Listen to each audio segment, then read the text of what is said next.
À Genève, le milieu de la nuit est à bout de souffle. Pour aider les lieux de vie nocturnes à sortir la tête de l'eau, le député suppléant socialiste Nicolas Clémence a déposé une motion au Grand Conseil. Il demande un plus large soutien financier pour les milieux dont la réouverture reste interdite. Léa Job.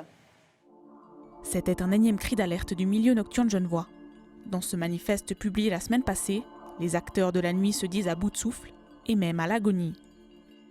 Les mots sont forts et sont parvenus aux oreilles du député suppléant socialiste Nicolas Clémence. On se demande un petit peu ce que vont devenir à la fois les entreprises, les associations qui œuvrent dans ce milieu-là, mais aussi leurs employés.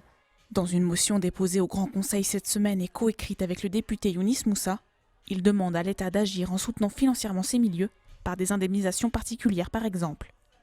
En particulier, effectivement, une aide pour le paiement de leurs charges fixes.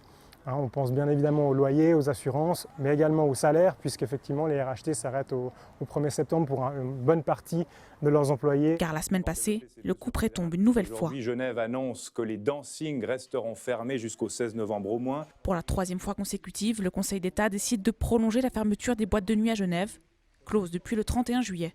Mais la motion ne remet pas en question cette décision. Parce qu'on n'est pas expert en politique sanitaire et c'est le rôle du gouvernement de prendre cette décision. Nous, on ne remet pas du tout, et le Grand Conseil de la nuit non plus, en question le principe de la fermeture. On ne demande pas, on n'exige pas de réouverture. Il y a une certaine partie du milieu qui l'exige. Nous, ce n'est pas notre revendication. Nous, on demande simplement que dès le moment où la décision est prise, eh bien, elle puisse être accompagnée de mesures pour leur permettre de survivre. Pour Nicolas Clémence, il s'agit avant tout d'éviter que ces lieux ne mettent définitivement la clé sous la porte pour cause de faillite. Le risque est que Genève perde un petit peu, on va dire, de son attractivité du point de vue événementiel, du point de vue de la culture de la nuit, qui, on le sait, existe à Lausanne, existe à Zurich. Et on a un vrai risque, non seulement pour cette attractivité genevoise, mais aussi pour les emplois qui sont concernés.